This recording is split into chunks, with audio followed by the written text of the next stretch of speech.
विंदर जी ने किस प्रकार से हम सबको इकट्ठा किया है, ये प्रभु की इच्छा के बिना नहीं हो सकता। हम जब भी कुछ अच्छा करने की सोचते हैं, हमारे विचार सबसे पहले हमारे मन में आते हैं और वो विचार बिना प्रभु कृपा से कभी नहीं संभव हो सकते। तो पहले तो हमने भारत में जन्म लिया, हम कितने सौभाग्यशाली हैं। सनातन धर्म में जन्म लिया, हम कितने भाग्यशाली हैं। और इसको हम किस तरह से आगे बढ़ाएं। मनुष्य के रूप में जन्म लेना अपने आप में ही कितना बड़ी बात होती है। और क्या हम मनुष्य के रूप में जन्म लेने के बाद क्या हम मनुष्यता के कार्य कर रहे हैं? हम सब इस पर विचार अवश्य करें। मेरे हिसाब से सबसे पहली शिक्षा बच्चों को स्कूल में या घर में भी जो शिक्षा दी जानी चाहिए वो ये होनी चाहिए कि मैं कौन हूं, मैं क्यों आया हूं और मुझे क्या करना है। हम पूरा जीवन अरेंजमेंट्स में लगे रहते हैं, अपने भविष्य को सुधारने में लगे रहते हैं। बच्चा पैदा होने से लेकर आजकल किसका किस स्कूल में एडमिशन कराना है, इसके लिए माँ बाप चिंतित रहते हैं। कई वर्ष की चिंता होती है कैसे किसी अच्छे स्कूल में इसको शिक्षा दी जाए। जबकि संस्कार जो सनातन धर्म को मानता है, जिसने अपने वेद पुराण या इतनी ज्ञान स्वयं अर्जित पहले जो किया है, सबसे पहले ज्ञान माँ बाप के द्वारा। माँ सबसे बड़ी शिक्षिका होती है, पिता सबसे बड़े शिक्षक होते हैं। हम उसको भूल के हम दूसरों के ऊपर डिपेंड करते हैं। गुरुकुल की हमारे यहाँ गुरुकुल से आप सब जानते हैं कि महाभारत काल से लेकर चाहे राजा का बेटा हो चाहे गरीब का बेटा हो, कृष्ण और सुदामा उसका सबसे बड़े उदाहरण है। एक ही ऋषि के यहाँ कृष्ण और सुदामा की शिक्षा हुई। टीचर जिसके पास हम जाते हैं, टीचर हमें एक पर्टिकुलर सब्जेक्ट पढ़ाता है, लेकिन गुरु हमारी पूरी पर्सनैलिटी को डेवलप करता है। सारे गुरु, चाहे वो राम भी गुरुकुल में शिक्षा लेने गए, कृष्ण भी, स्वयं प्रभु जब मनुष्य के रूप में आए उनको भी गुरुकुल में जाके गुरु से ही शिक्षा प्राप्त करनी पड़ी और तभी सब महान बनते हैं। चाहे कोई योद्धा बना हो, चाहे कोई बड़ा लेखक बना हो, चाहे कोई कवि बना हो, चाहे कोई पेंटर बना हो, कोई भी व्यक्ति जिसको हम मानते हैं, सम्मान करते हैं, वो बिना गुरु के नहीं बन सकता। अपना बच्चा सबको प्रिय रहता है। हर माँ बाप चाहते हैं मेरा बच्चा इंजीनियर, डॉक्टर, बड़ी से बड़ी पोस्ट पाए और अच्छे से अच्छा बने।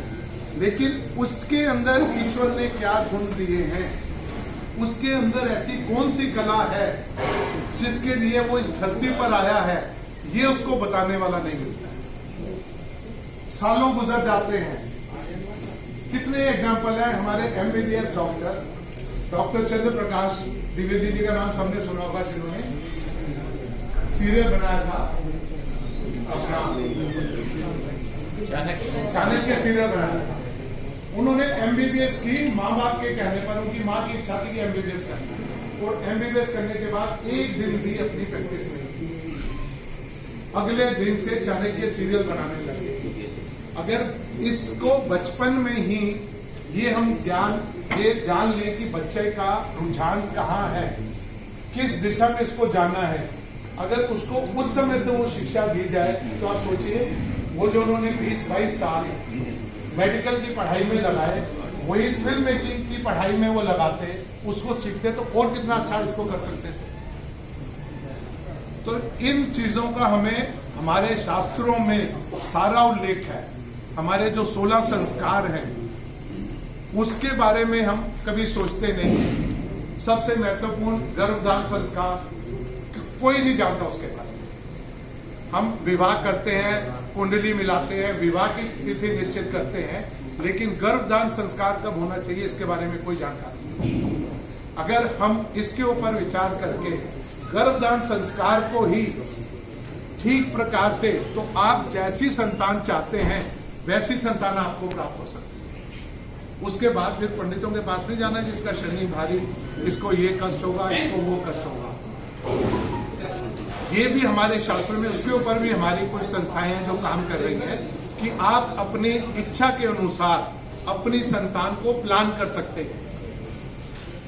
और वो इस प्रकार के, आप सोचिए अगर 1 लाख बच्चे उत्पन्न हो गए, जो विवेकानंद जैसे, कितने महापुरुषों जैसे, स्पोर्ट्स में भी कोई अगर बनता है, तो वो जब तक बचपन से संस्कार उसको नहीं दिए जाएंगे, वो सब प्लैनेटरी पोजीशन जो एस्ट्रोलॉजी में भी कहते हैं, वो सब ग्रहों का उसके ऊपर प्रभाव नहीं होगा तो वो कार्य नहीं कर सकता। ये हम सब जानते हैं ना कि आज अगर हम ज्ञान की बात करते हैं तो उसका बृहस्पति उच्च का होगा, तभी वो ज्ञान की बात करेगा, दूसरा नहीं कर सकता है।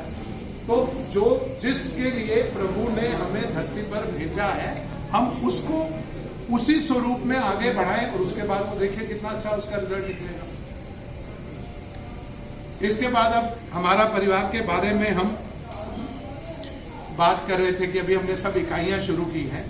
इसमें संगठन को मैं 2-3 ही बातें इसमें बताऊंगा कि एक नियमित बैठक के रूप में ना होकर, चाहे सप्ताह में 1 दिन सभी इकट्ठे हो, मिले, हनुमान चालीसा का पाठ, ये निश्चित कर लें और संख्या धीरे धीरे बढ़ाते हैं। अपने साथ परिवार को भी साथ लाएं, हमारे बच्चे भी इसी प्रकार से ये सीखेंगे। दूसरा एक पॉइंट है, दुर्गा सप्तशती के अर्गला स्तोत्रम में 25 श्लोक है। अगर हम अपनी बेटियों को, अपनी बहनों को वो कंठस्थ करा दें, वो इतने प्रभावशाली श्लोक हैं, 25 श्लोक, जिस बेटी को कंठस्थ हो जाएंगे उसके ऊपर किसी की बुरी दृष्टि नहीं पड़ेगी। आप सोचिए कितना बड़ा सुरक्षा चक्र, सुरक्षा कवच अपनी बेटियों के लिए, अपनी बहनों के लिए, महिलाओं के लिए बन सकता है। और ये प्रूवन है, ये 100% इसका रिजल्ट है। जिसको वो कंठस्थ हो गए, बुरी दृष्टि पड़ेगी तभी कोई बुरा काम होगा। तो हम उसको बचाने के लिए इस तरह के जो भी विचार अपने पास आए, आपस में शेयर करें और इसको हम आगे लेकर चलें। बहुत बहुत धन्यवाद।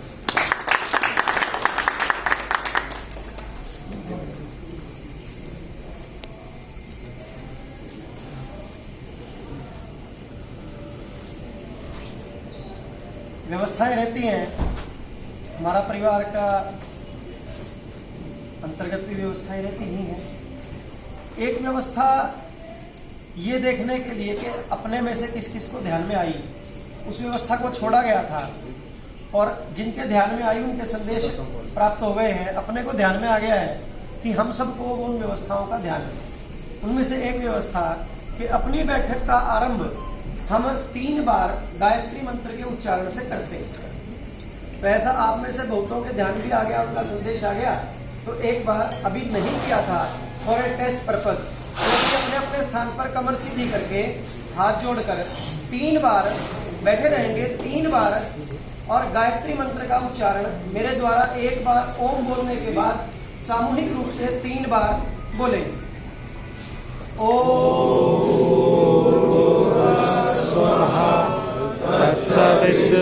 तत्सवितुर्वरेण्यं भर्गो देवस्य धीमहि धियो यो न प्रचोदयात्। ॐ भूर्भुवस्सुवः तत्सवितुर्वरेण्यं